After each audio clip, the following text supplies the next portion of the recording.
Доближим. Не го пай, не го прави.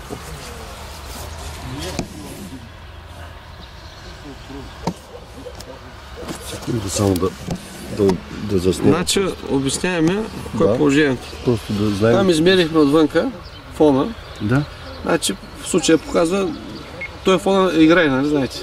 49, така, 44, така.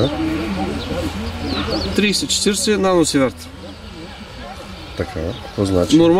Това е фона за място, за района. Да. Тук ето го мерим. Ето виждате 47-48 наносиверта. Това е в рамките, няма значение. Това е в рамките на естествения фон.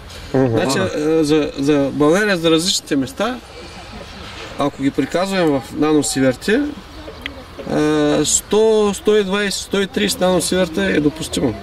Казвам с Стойчо Атанасов, начална група аварийно-спасителна дейност. Преди малко извършихме замерване в района на Биби Кубовите.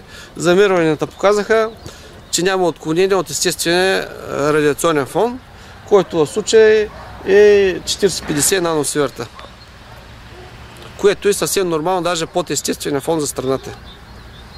Той мога да кажа, няма опасност за живущите в района.